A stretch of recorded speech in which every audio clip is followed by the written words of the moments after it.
It's the first thing you touch in the morning and the last thing you see at night. By some estimates, you check it around 96 times a day, and other recent studies put that number far higher. It holds your photos, your calendar, your maps, your messages, and the answer to almost any question you could ever ask. You don't really carry a phone. You carry a second brain in your pocket, and you've stopped noticing it's there. So it's strange to realize how new that brain is. The smartphone is younger than most of the people watching this. The first iPhone arrived in 2007. Writing itself, the very first way humans ever stored a thought outside a skull, is only about 5,000 years old. And our species has been around for roughly 300,000, which means that for the overwhelming majority of human existence, there was no way to save a single fact anywhere but inside a living human head. No notes, no maps, no search bar. If you wanted to keep something, you had to remember it. So here's a question almost nobody asks. Before any of that, before phones, before paper, before the alphabet, where did everything actually live? Every recipe, every route, every name, every law, every story a people owned. The answer is both obvious and a little staggering. It lived in people. For almost all of human history, the library was a person. Now, you might picture our distant ancestors as simple, empty-headed, a few grunts, not much going on upstairs. The truth is closer to the opposite. A human with no external memory had to hold far more in their mind than you ever will. They couldn't look anything up. They couldn't write a reminder. Everything their survival depended on, which plants healed and which killed, where the water sat in a drought, the entire map of their world and the history of their whole people had to be loaded into memory and kept there. Their minds were trained in ways ours, frankly, are not.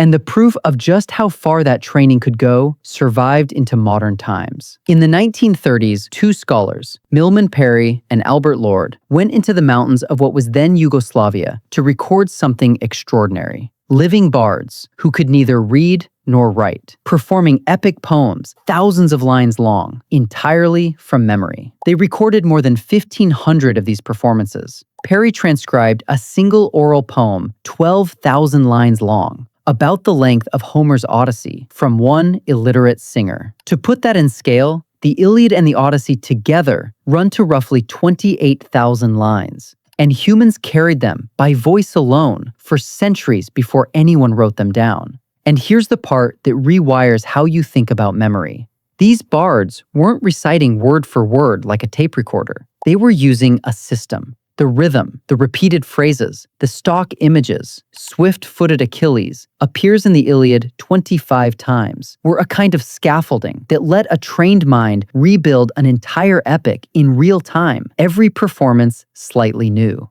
The structure carried the memory. They had turned remembering into a craft, and almost every oral culture on Earth developed its own version of it. Take the most famous one. Around 2,500 years ago, a Greek poet named Simonides of Chios was performing at a banquet when he stepped outside and the roof collapsed, crushing everyone inside beyond recognition. Simonides found he could name every victim because he remembered exactly where each had been sitting. From that horror, he drew a technique. If you take the thing you need to remember and place it as a vivid image inside a familiar space in your mind, a house, a path you know, you can walk back through that space later and pick each item up in order. They called it the method of loci. We call it the memory palace. Roman orators used it to deliver hours-long speeches without a single note. And it works because of a quirk of the human brain we still have. We are far better at remembering places and pictures than abstract words. Today's world memory champions, people who memorize the order of a shuffled deck in under a minute, still use the exact technique Simonides invented at that funeral. But the most breathtaking memory system wasn't on a stage or in a contest. It was written across an entire continent. For tens of thousands of years, Aboriginal Australians have navigated and remembered their world through what are called songlines, sung paths that trace real routes across the land, sometimes running for hundreds, even thousands of kilometers. The researcher Lynn Kelly, in her book The Memory Code, describes how these songs are far more than directions. Sung in sequence, they encode which plants grow where, which animals behave how, where water can be found. the seasons, the law, the history. By some estimates, up to 70% of a songline carries practical knowledge of animals, plants, and the land. The landscape itself became the memory palace, and the song was the key that unlocked it. As Kelly puts it, in these cultures, knowledge wasn't kept in a book or a vault. It was kept entirely in memory, woven into place and performance. The system was so robust that some of it has been transmitted accurately for thousands of years. And on the other side of the world, an empire ran on memory too, just with a little help from string. The Inca governed millions of people across the Andes with no writing system at all. Instead, they used the quipu, bundles of knotted cords where the type of knot, its position, the color, and twist of the string all carried meaning in a base 10 system. A single quipu could hold up to 1,500 chords. Trained specialists used them to track entire censuses, tax records, storehouses, even genealogies and stories.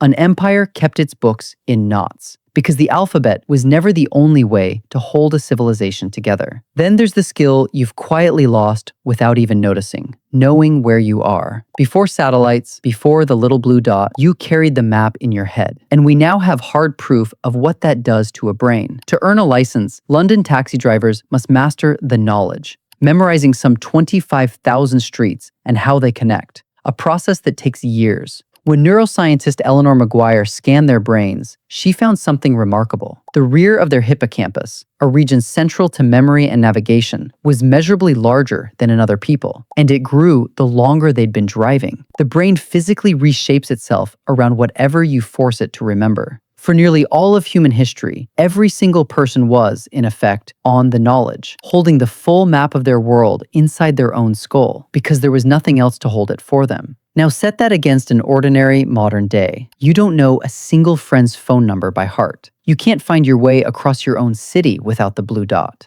You don't memorize facts, you memorize which app to open. And here's the uncomfortable thing. That's not laziness exactly. It's a trade. We didn't lose these abilities. We handed them, one by one, to the device. And if that trade feels obviously worth it, of course it's better to just write it down, just look it up. You should know that the very first time humans got an external memory, somebody saw the cost coming. Around 2,400 years ago, in a dialogue called the Phaedrus, Plato has Socrates tell a story about the invention of writing. A god offers writing to a king as a gift. A cure, he says, for forgetting. The king refuses the compliment. This invention, he warns, will do the opposite. People who rely on it will not practice their memory because they'll trust the marks on the page instead of what's inside them. Writing, Socrates says, is a recipe not for memory, but for reminder. It is, as far as we know, the oldest recorded version of exactly the panic we feel about our phones today. And the strange part is, he wasn't entirely wrong, because thousands of years later, scientists measured it. In 2011, the psychologist Betsy Sparrow ran a now famous study on what's since been nicknamed the Google effect. She found that when people expect to be able to look something up later, they remember it far less well, but they remember where to find it instead. We've started using the internet the way couples use each other to remember things, as what psychologists call transactive memory, a store of knowledge that lives outside us, that we know how to reach, but no longer hold. Socrates' 2,000-year-old worry, finally confirmed in a lab. When the knowing is done for us, we stop doing it ourselves. There's one more thing the mind used to carry that we rarely talk about: empty time. Before phones, a wait in a line, a long walk, a quiet evening was just that, empty. And into that emptiness, the mind wandered. It rehearsed, it replayed, it stitched together ideas, it daydreamed, it got bored. And boredom, it turns out, is often where imagination starts. Your ancestors had nowhere to escape their own thoughts, and so they spent enormous amounts of time simply thinking. We've taken almost every one of those empty moments and filled it with a glowing rectangle. The waiting is gone, and we're only beginning to ask what we traded away when we deleted boredom from human life. So, what did ancient humans do before phones? They remembered. Each of them was the calendar and the map and the encyclopedia and the storyteller all at once. They held the songs that carried their history, the routes that kept them alive, the names of everyone who came before. Knowledge wasn't something they looked up. It was something they were. The phone didn't just replace a tool. It replaced a kind of human being, the rememberer, that every generation before ours had no choice but to become. And that leaves us somewhere genuinely new. For 300,000 years, to be human was to be a keeper of things, songs, maps, names, the whole inheritance of everyone before you, all of it stored in the soft tissue between your ears. You could lose your home, your tools, every object you owned, and still walk out carrying your entire world, because your world lived inside you. We are the first people who don't. We've taken all of it, every fact, every face, every route, every story, and set it down outside ourselves. In a vast sea of glass and signal, we can reach in an instant, but no longer hold. Nothing is forgotten now. Nothing is ever lost. We have simply stopped being the place where knowledge lives. Your ancestors were libraries.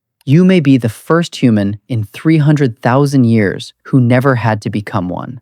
And no one yet knows what kind of mind that makes.